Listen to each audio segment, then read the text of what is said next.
네, 오늘은 그리스도와 연합한 자라는 제목을 가지고 여러분과 함께 하나님의 말씀을 나누고자 합니다.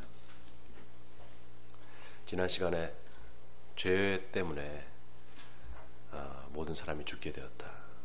그리고 그 죄와 사망의 권세를 주님께서 이기고 승리하셨기 때문에 이제 우리도 그 죄와 사망의 권세를 이기고 우리도 승리할 수 있다, 이렇게 말씀드렸습니다.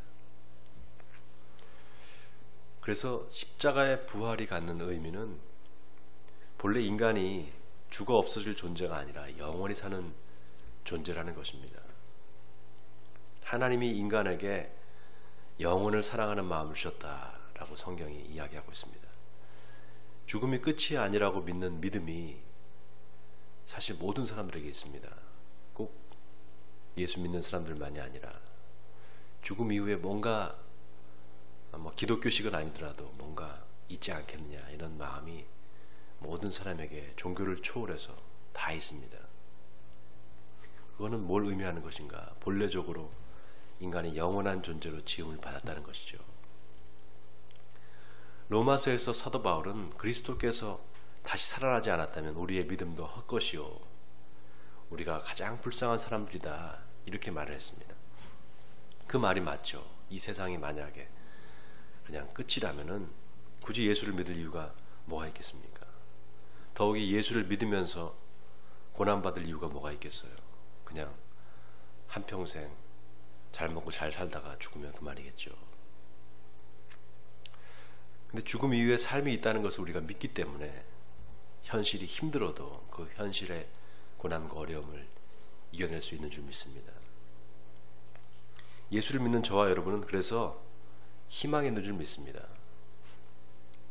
요즘에 삶이 참 힘든 사람들이 많습니다. 경제적으로 어려움도 많이 있지만 앞으로 우리나라의 미래가 어떻게 될 것인가 걱정하는 사람들이 많습니다. 지난 10월 3일 개천절에 광화문 광장에 엄청난 많은 인파가 몰려서 시위를 했잖아요. 또 어제는 또 그 반대 편에 있는 사람들이 모여서 서초동에서 또 많은 시위를 했습니다.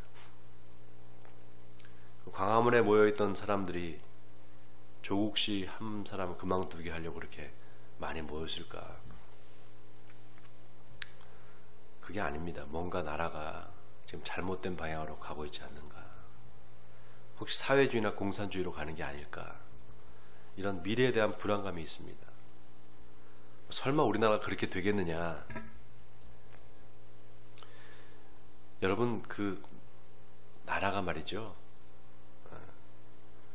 왜 망하는가? 역사적으로 이 멸망당한 나라들, 또 나라가 망한 나라들 보면 공통점이 있습니다. 그게 뭔가 하면은 그 거짓이 난무하는 것입니다. 거짓과 선동이. 북이스라엘과 남유다가 망할 때 어땠느냐? 거짓이 난무했습니다. 정의가 사라져버리고, 장사하는 사람들이 저울을 가지고 이렇게 물건을 팔잖아요.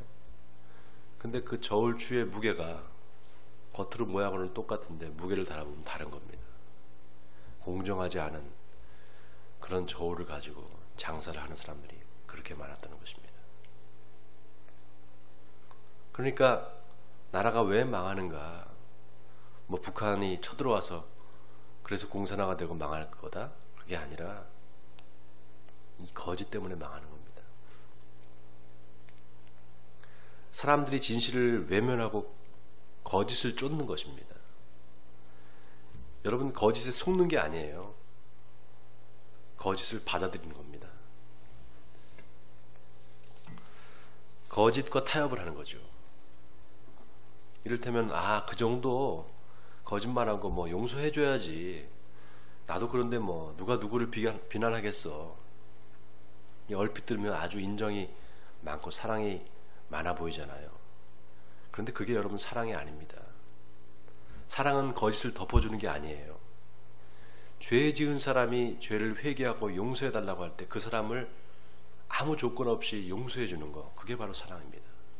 거짓말하고 죄 짓는 거를 용인하는 게 사랑이 아니란 말입니다. 지난 시간에 사망이 어떻게 이 세상으로 들어오게 되었느냐? 죄 때문이다. 그러면 그 죄는 어디서부터 왔느냐? 아담의 불순종부터 시작됐다 그랬잖아요. 자, 그럼 그 불순종은 어떻게 시작됐느냐? 마귀의 거짓말로부터 시작됐습니다. 자, 그런데 보세요. 거짓에 이 아담이 속은 게 아니었습니다. 거짓을 용납한 것이었습니다. 여러분, 이게 중요합니다. 거짓을 용납하고 받아들이는 거, 이게 바로 죄입니다. 하와가 먼저 선악과를 먹었잖아요. 근데 하와는 속았을 수 있어요. 하와는 왜 하나님한테 직접 그 먹지 말라는 명령을 하와는 듣지 못했기 때문에 속았을 수 있습니다. 그런데 이제 아담은 어때요? 아담은 직접 듣고 알고 있었단 말이죠. 근데 보세요. 하와가 먼저 먹고 난 다음에 남편한테 주니까 당신 왜 그거 먹지 말라는 거 먹었어? 이렇게 말하지 않습니다. 그냥 따지지도 않고 그냥 낼름 받아 먹습니다. 아담은 그냥 먹었어요. 성경에 보면은 그 아내가 주니까 아담이 받아 먹었다 이렇게 나와 있습니다. 자, 이렇게 알면서 안 되는 거 알면서 자기 의지로 거짓을 용납하고 받아들인 거, 그게 바로 죄입니다. 예수님이 왜 대제사장과 서기관, 바리새인들을 싫어하셨을까? 그들이 겉과 속이 달랐기 때문입니다. 겉으로는 경건한 척하면서 속으로는 온갖 거짓과 위선에 차 있었단 말이죠. 위선자들이었습니다. 여러분, 놀라운 사실이 뭔지 아세요? 이들이 말이죠, 최초로 언론을 조작을 합니다. 예수님의 부활 사건을 성경이 뭐라고 기록하는가? 예수님이 부활하셨을 때 무덤을 막고 있던 돌이 옆으로 굴려져 이렇게 비켜져 있잖아요. 그리고 그 앞에서 경계를 쓰던 병사들이 무서워서 도망을 갑니다. 그런데 그걸 대제사장과 서기관들이 불러다가 돈으로 매수를 하죠. 그러면서 예수의 제자들이 예수님의 시체를 훔쳐갔다고 하라, 이렇게 소문을 퍼뜨립니다. 여론 조작을 하는 거죠. 그 거짓말에 속아서 아직도 유대인들은 예수를 믿지 않습니다. 여러분, 이 거짓이 얼마나 무섭습니까? 거짓이 곧 죄와 악입니다. 요한 1서에서 사도 요한은 내가 너희에게 쓰는 것은 너희가 진리를 알지 못하기 때문이 아니라 알기 때문이요, 또 모든 거짓은 진리에서 나지 않았기 때문이다. 거짓말하는 자가 누구냐? 예수께서 그리스도이심을 부인하는 자가 아니냐? 아버지와 아들을 부인하는 그가 적그리스도니 아들을 부인하는 자에게는 또한 아버지가 없으되 아들을 시인하는 자에게는 아버지도 있느니라, 이렇게 말씀하셨습니다. 그래서 제일 나쁜 죄가 바로 여론을 조작하는 겁니다. 거짓을 진짜로 믿게 하는 사람들, 이들은 마귀의 자식들입니다. 여러분, 거짓을 미워하십시오. 거짓을 받아들여서는 안 됩니다. 거짓을 미워하시는 여러분 되시기 바랍니다.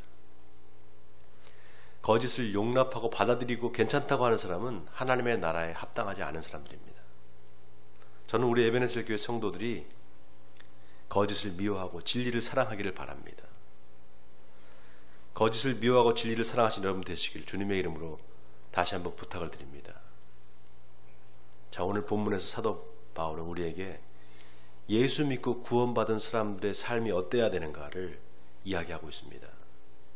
먼저 바울은 죄에 대해서 죽은 사람이 되어야 된다, 이렇게 말하고 있습니다.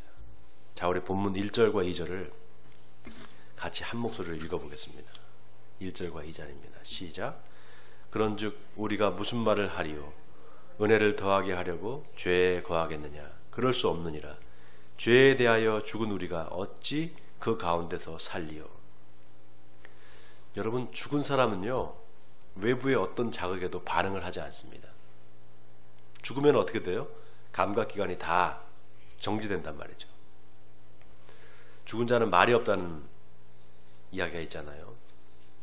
죄에 대해서 그렇게 하라는 것입니다. 이게 무슨 말인가?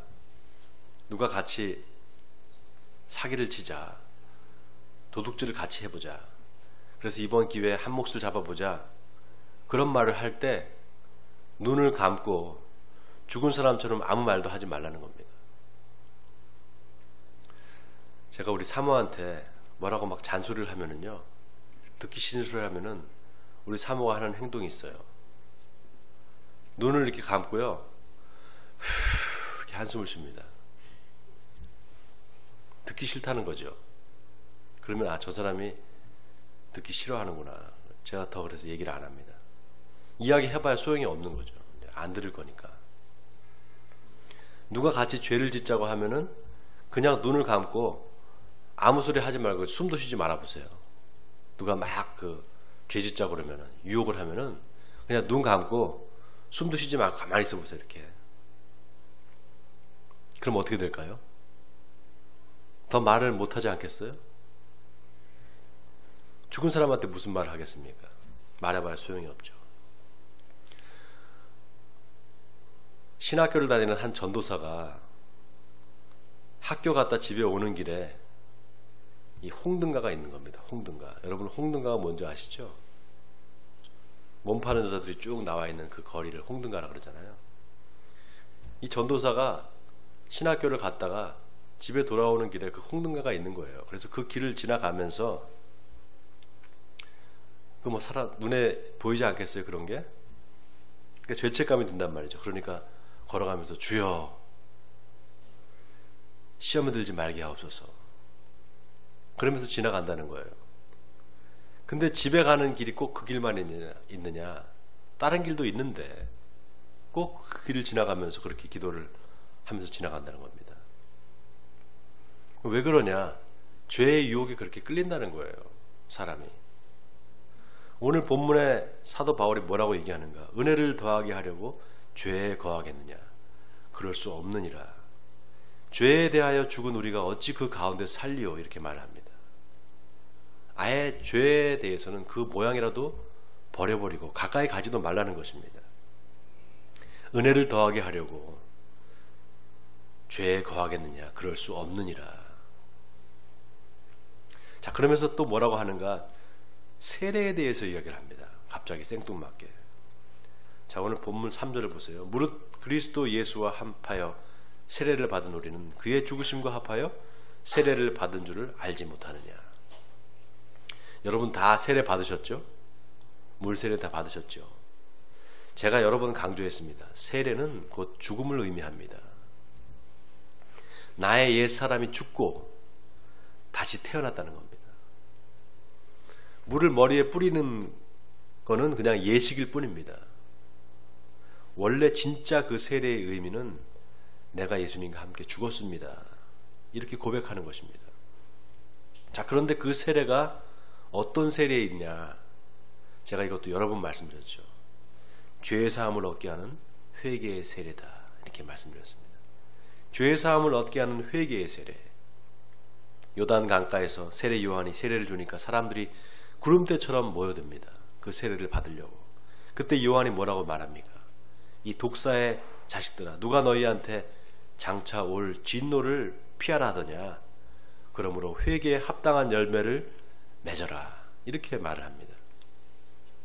그러니까 세례는 내가 회개하고 이제 새 사람이 되겠습니다. 나의 옛사람은 죽었습니다. 그걸 고백하는 겁니다.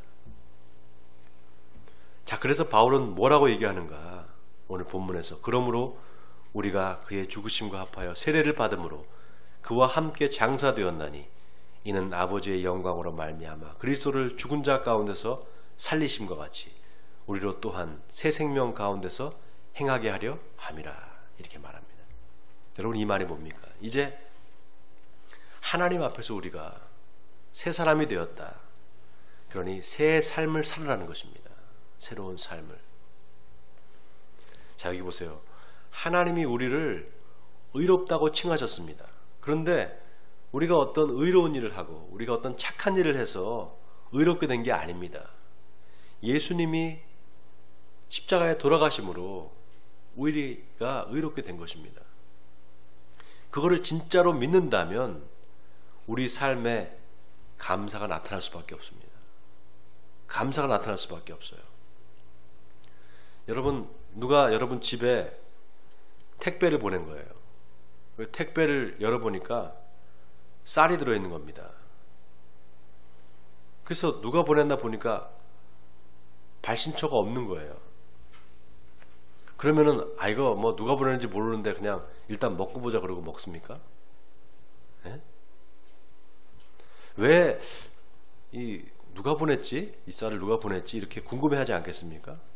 그리고 아마 누가 보냈는지 꼭 찾을 겁니다. 우체국 배달부한테 물어보든 아니면 택배 배달하는 사람한테 물어보든 누가 보냈냐고 아마 여러분 물어보지 않겠습니까? 그리고 그 사람을 찾으면 아마 감사하다고 고맙다고 인사를 할 것입니다. 자, 이렇게 한번 여러분 가정해 보세요. 하나님이 모든 사람들한테 다 선물을 보냈습니다.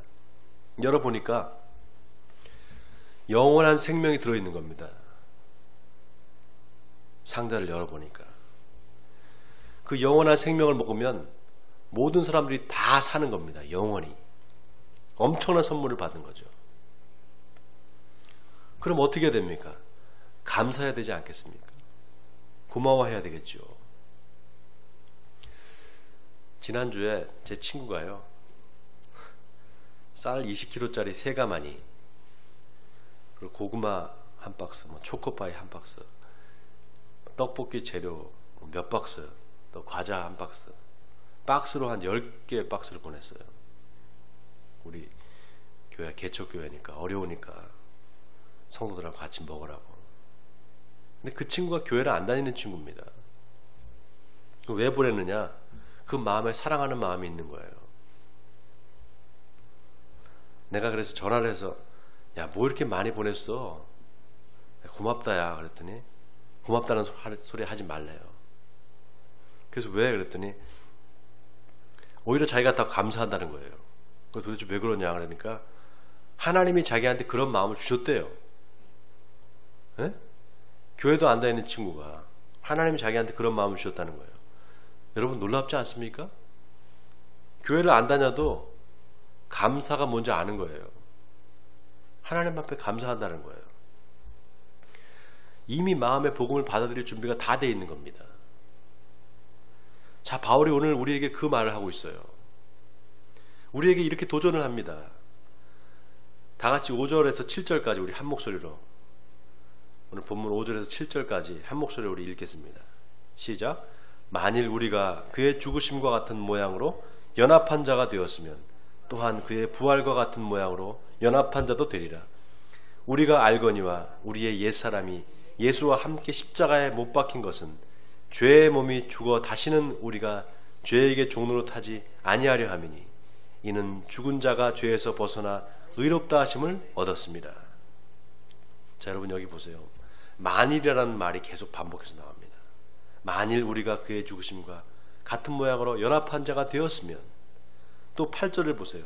만일 우리가 그리스도와 함께 죽었으면 또한 그와 함께 살 줄을 믿노니. 여러분, 이 만일이라는 게 영어로 하면 if입니다. if. 조건절이에요. 가정법이죠. 만일 뭐뭐 하다면 그렇게 될 거다라는 겁니다. 자, 여기 바울이 우리에게 뭘 이야기하고 싶은가가 드러납니다. 예수 그리스도가 너희 죄를 다 사하시고 영생을 주셨다는 사실을 굳게 믿으라는 겁니다. 그걸 믿으라는 겁니다. 그러면 예수와 같이 살게 될 것이다. 예수님과 함께 동행하는 삶을 살게 될 것이다. 이 말입니다. 만일 너희가 예수를 믿는다면 너희의 삶이 그래서 그 예수로 말미암아 변화될 것이다. 이 말을 하고 있는 겁니다. 여러분, 예수님이 우리 죄를 다 사해 주신 걸 믿으십니까? 정말 믿으십니까? 그래서 여러분의 삶이 변화되고 있습니까? 여러분이 그 사실을 정말로 믿는다면 여러분의 삶에 변화가 있을 줄 믿습니다. 염려와 걱정, 불평이 아니라 감사와 기쁨의 삶을 살게 될 줄 믿습니다. 만일 우리가 그리스도와 함께 죽었으면 또한 그와 함께 살게 될 줄을 믿노니, 사도 바울은 이렇게 이야기를 합니다. 이는 그리스도께서 죽은 자 가운데서 살아나셨음에 다시 죽지 아니하시고 사망이 다시 그를 주장하지 못할 줄을 알미로라. 누가 안다는 겁니까? 우리가 안다는 겁니다. 예수를 믿는 우리가 그 사실을 이미 알고 있다는 것입니다. 여러분, 죽지 않으면 부활도 없습니다. 죽어야 부활이 있지 않겠어요? 예수님이 부활하셨다. 죽지 않았다면 예수님 부활하실 수 없었을 겁니다. 그런데 보세요. 바울이 뭐라고 말합니까? 그가 죽으심은 죄에 대하여 단번에 죽으셨다. 또 그가 살아계심은 하나님에 대하여 살아계십니다. 이렇게 말합니다. 자, 여기 죄에 대해서 단번에 죽었다. 이 말이 아주 의미심장한 말입니다, 여러분. 죄에 대해서 조금도 반응하지 않는다는 말입니다. 이 말은 다시 말하면 죄로 죽을 일이 다시는 없을 거다, 이 말이에요. 한 번 죽는 걸로 죄의 문제를 완전히 다 해결하셨다는 겁니다. 이게 중요한 게요. 예수 믿고 구원받은 사람이 의도적으로 계속해서 죄를 짓는다? 그럴 수 없다라는 겁니다. 예수 믿은 사람이, 구원받은 사람이 계속해서 의도적으로 죄를 짓는다? 있을 수 없는 일이라는 거예요. 한두 번 우리가 죄에 유혹에 넘어질 수 있습니다. 그런데 계속해서 마음에 죄 짓고 싶은 마음이 일어난다? 그 사람은 아직 예수를 제대로 믿고 있지 않는 겁니다. 그래서 바울은 계속 이 만일이라는 말을 쓰고 있습니다. 만일 우리가 그리스도와 함께 죽었으면, 만일 너희가 제대로 믿고 있으면 너희 삶이 변화될 거다. 그런데 그렇지 않다면 다시 한번 생각해 보라 이겁니다. 자, 그 다음에 마지막 구절이 중요합니다. 다 같이 마지막 11절을 우리 같이 읽겠습니다. 시작. 이와 같이 너희도 너희 자신의 죄에 대하여는 죽은 자요 그리스도 예수 안에서 하나님께 대하여는 살아있는 자로 여길지어다. 자, 여기 중요합니다. 여기 죄에 대하여 여기다 밑줄 치세요. 그리고 예수 그리스도 안에서 하나님께 대하여 여기에다 또 밑줄 치시기 바랍니다. 여러분 보세요. 죄에 대하여 죽은 겁니다. 우리는. 하나님에 대하여는 살아있는 거예요. 저와 여러분이 그렇게 하나님에 대하여 살아있는 사람들로 살아라 라는 것입니다. 그런데 보세요. 그렇게 살아있는 자로 여길지어다 이렇게 말합니다. 여길지어다. 명령입니다. 그렇게 굳게 믿으라는 겁니다. 여러분 아멘입니까? 굳게 믿으라는 겁니다. 살아있는 자로 여길지어다. 바로 여기에 우리 믿음이 있습니다. 자, 우리 한번 연습을 해보겠습니다. 여러분 눈을 감아보세요. 눈을 한번 감아보세요. 눈을 감고 눈을 지그시 한번 감아보세요. 뭐가 보입니까? 아무것도 안 보여요? 십자가가 보이죠. 십자가. 그 십자가에 누가 달려 있습니까? 예수님이 달려 있어요. 그 옆에 누가 달려 있습니까? 강도가 달려 있어요? 내가 달려 있는 겁니다. 내가. 예수님과 내가 함께 죽었습니다. 내가 달려 있는 게, 내가 십자가에 달려 있는 게 보이십니까? 자, 그럼 이제 눈을 떠보세요. 여러분 이제 죽고 다시 살아난 겁니다. 죄에 대해서 죽고 하나님께 대해서 지금 살아있는 겁니다. 여러분 이걸 굳게 믿으시기 바랍니다. 나는 죄에 대해서는 죽었다. 그리고 하나님에 대해서는 살아있다. 이걸 굳게 믿으면 어떻게 됩니까? 죽었다 다시 살아났는데 기쁘고 감사할 수밖에 없겠죠. 여러분 하나님은 우리가 예수 믿고 구원받았다는 사실을 알기를 원하십니다. 그거를 늘 생각하고 살기를 원하십니다. 제가 매주 설교하는 게 그걸 전하는 겁니다. 제가 매주 설교하는 게 바로 그걸 전하는 거예요. 예수님이 살아나셨습니다. 그 예수님을 믿으세요. 그럼 우리도 살아날 것입니다. 그게 복음입니다. 요한 1서 5장 13절에서 사도 요한은 내가 하나님의 아들의 이름을 믿는 너희에게 이것을 쓰는 것은 너희로 하여금 너희에게 영생이 있음을 알게 하려 함이라 이렇게 말했습니다. 사랑하는 성도 여러분, 원하기는 여러분에게 이 믿음이 있기를 바랍니다. 내가 예수님과 함께 십자가에서 죽었다. 그리고 예수님과 함께 다시 살아났다. 그래서 나는 그리스도와 함께 연합한 자가 되었다. 그래서 나는 영원한 생명을 얻었다. 이 믿음이 여러분에게 있기를 바랍니다. 그래서 죄에 대해서는 죽고 그리스도 예수 안에서 하나님에 대해서는 살아있는 자로 사시는 여러분 되시기를 주님의 이름으로 간절히 축원드립니다.